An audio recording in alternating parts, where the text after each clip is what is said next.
Making our way to the association because the Phoenix Suns, DeAndre Ayton is about to become a restricted free agent, and all NBA teams can start to make offers with the Suns being able to match.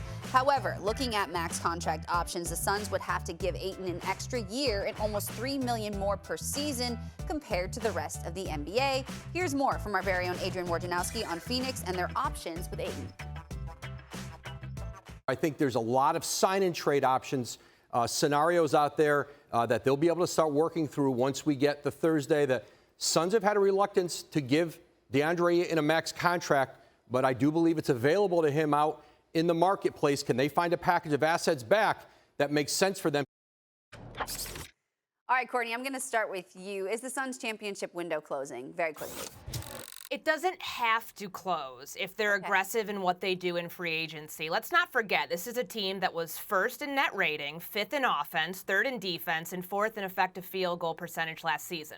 Last I checked, that makes a very good basketball team. But the way that they played against Dallas, that's our lasting memory of Chris Paul at 37 years old, absolutely disappearing in that series. Devin Booker wasn't great either.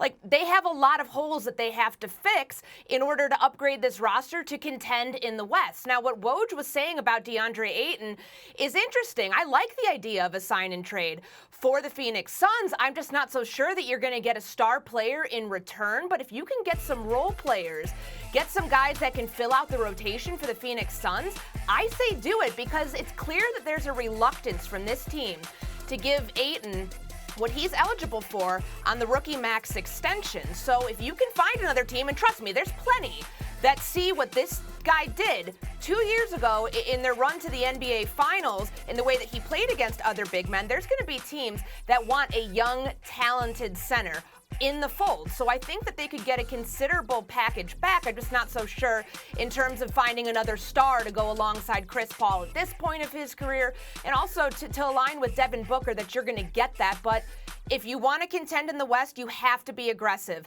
in free agency and throughout the rest of this offseason if you're the Phoenix Suns, because everybody else will pass you up because everybody else is getting better. I'm not sure what Phoenix should do. It's a tricky call. For whatever the reason, you would think this would be a no-brainer. He's a young center. He's played pretty well, and they're thinking about not giving him what he wants from a max standpoint. Maybe they know more about the player than we do. You got to keep that in mind. But he's got a lot of talent. He's good going to the basket. He can make a 12-foot jump shot. He's athletic. I don't think the window's closing, though. Because I do think that with Booker, you have to figure Paul, after he did an absolute no-show and was a disaster and got destroyed by Doncic in Game 7. Doncic had 27 points in the first half of Game 7, and Paul did not score. And this is supposed to be one of the great point guards in the history of the NBA. I mean, so you would think that that would fuel Phoenix. Right. So they did win 64 games. So I would think, like Courtney said, I would think the window is still open. I just don't know what to do with the center. Thanks for watching ESPN on YouTube. For live streaming, sports, and premium content, subscribe to ESPN+.